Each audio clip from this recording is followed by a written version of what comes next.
Artinya tidak boleh ikut-ikut seperti orang puasa. Tidak boleh ikut-ikutan seperti orang berpuasa.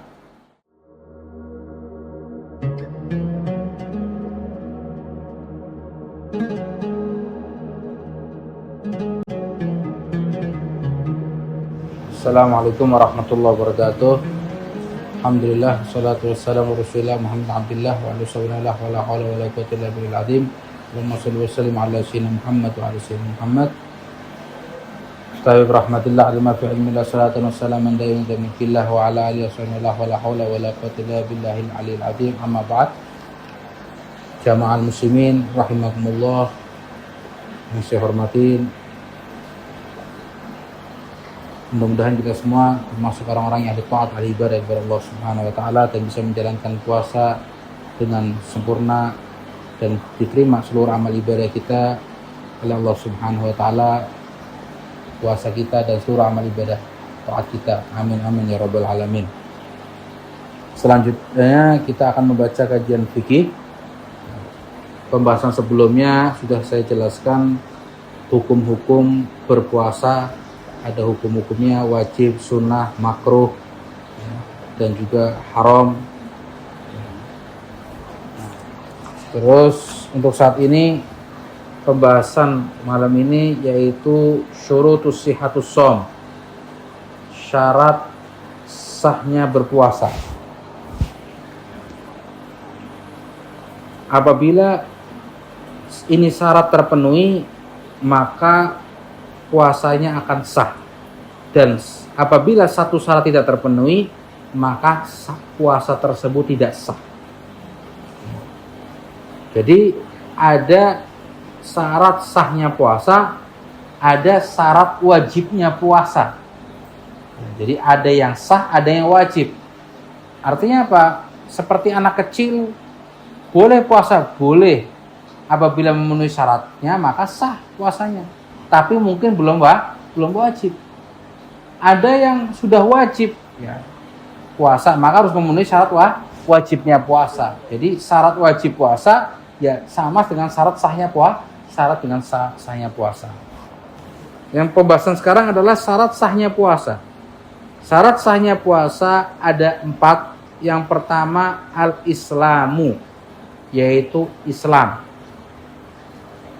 Fayushtaratu ayyakuna musliman jami'an nahar, disyaratkan harus dalam keadaan muslim di seluruh siang hari dalam keadaan puasa dari azan fajar sampai tenggelamnya matahari, dia harus dalam keadaan muslim. Falartadat lahdatan wahidatan batala shaumuh, seandainya orang tersebut naudzubillah min dzalik murtad, keluar dari agama Islam dalam sekejap saja, maka batalah shaumuhu, maka batal puasanya. Jadi orang tersebut kalau mau sah puasanya yaitu harus dalam keadaan muslim. Maka kalau bukan muslim, non muslim, maka tidak sah puasanya. Seumpama ada orang non muslim, dia saya niat mau puasa Ramadan juga, ikut orang Islam. Dia orang Islam dalam keadaan puasa, dia ikut puasa, niat dah diterima. Karena syarat sahnya berpuasa harus dalam keadaan muslim. Tapi kalau non muslim mau beli takjil, monggo. Mau bagi-bagi takjil, monggo, silakan. Itu siapa saja boleh. Ya muslim mau non muslim silakan. Tapi kalau non muslim mau ikut-ikutan puasa, tidak bisa. Jadi harus syarat sahnya puasa harus dalam keadaan muslim.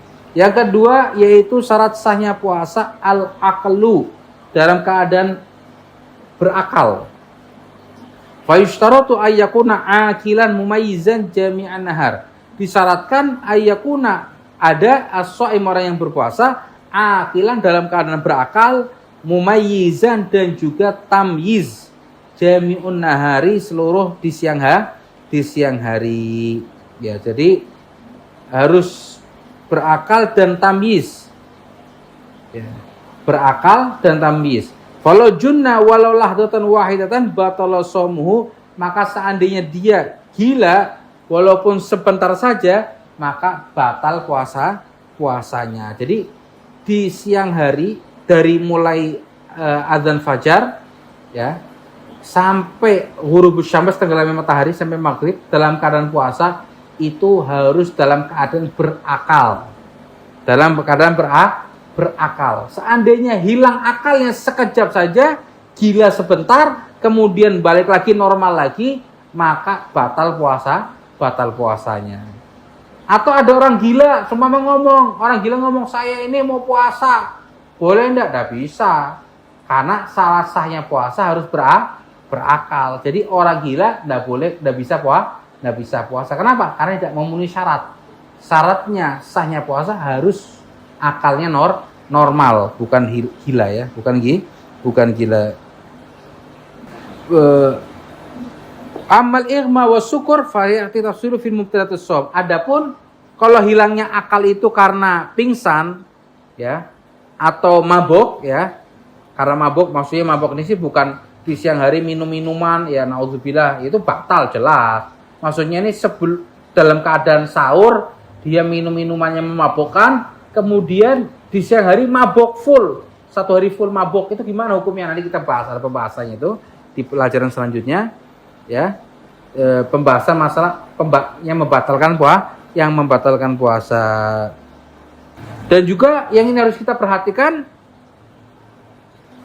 masalah orang haid atau nifas ya, tidak boleh menahan puasa, hukumnya haram ya, karena nanti dijelaskan yang ketiga, syarat yang ketiga ya. Syarat yang ketiga yaitu syarat sahnya puasa adalah suci dari haid atau nifas. Suci dari haid atau nifas. Ini khusus untuk perempuan. Mar'ah thahirah jami'an nihar.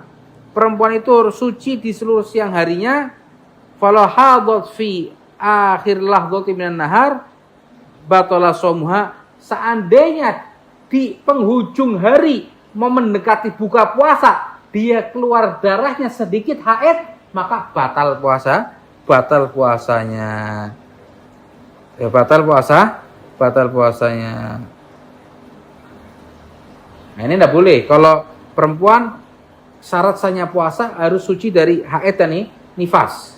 Kalau mau puasa harus suci dari haid dan nifas. Artinya kalau perempuan sedang haid nifas, hukumnya haram puasa, tidak boleh puasa. Dan juga haram imsak ya, haram menahan makan dan minum seperti orang puasa, tidak boleh.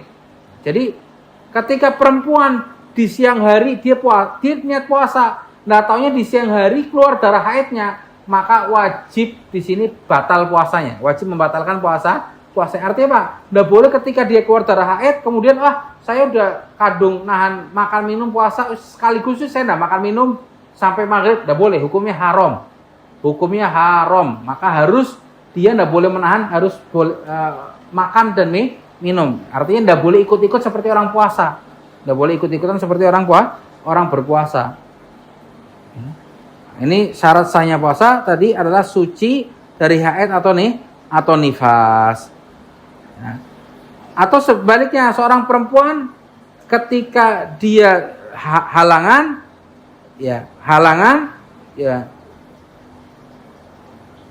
haid dan puasa di tengah-tengah siang hari suci.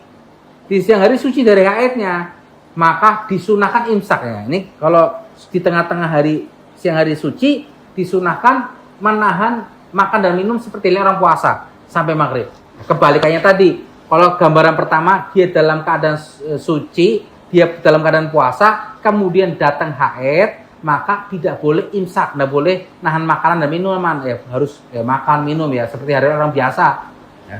Kebalikannya, yang satunya lagi keadaan yang kedua adalah dia dalam keadaan suci, dalam keadaan haid ya tidak puasa, kemudian di siang hari Ramadan dia suci dari haidnya.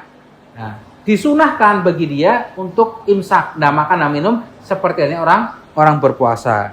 Nah, yang terakhir syarat sahnya puasa adalah al ilmu bi kaunil waqti gobiran bisom, yaitu yakin adanya waktu tadi yang dia mau menjalankan ibadah puasa itu sah untuk menjalankan ibadah puasa. Nah, ya'lam ayyal yom, ya dia mengetahui hari yang ingin dia puasai, ya sufi som sah untuk berpuasa bi alam yakum minal ayyamil ladzina nuhiya anisyam fiha. Ya, bukan hari yang dilarang untuk berpuasa. Seperti saya jelaskan kemarin, yaitu masuknya bulan Ramadan itu dengan melihat hilal, ya. Hilal atau dengan istiqmalu salasin, dengan sempurnanya hari 30 hari bulan Sya'ban, ya. Nah, kalau hari Syak, ya kemarin kita bahas haram berpuasa di hari Syak. Ragu ini masuk Ramadan atau tidak. Nah, makanya kalau syarat sahnya puasa harus benar-benar yakin hari di situ hari yang sah untuk berpuasa. Tapi kalau hari tersebut adalah hari Syak, ragu, ya ini sah atau tidak berpuasa di bulan Ramadan karena kabar ini masuk bulan Ramadan atau belum. Nah, maka di sini tidak sah berpuasa. Makanya sudah kita jelaskan syarat sahnya puasa, kita ulang lagi ada 4. Yang pertama Islam, ya. Yang kedua berakal, dalam keadaan berakal bukan gila. Yang ketiga suci dari haid atau nifas. Yang keempat adalah yakin hari yang dia puasa itu adalah hari bulan Ramadan, sah untuk berpuasa bulan Ramadan. Wallahu a'lam bishawab.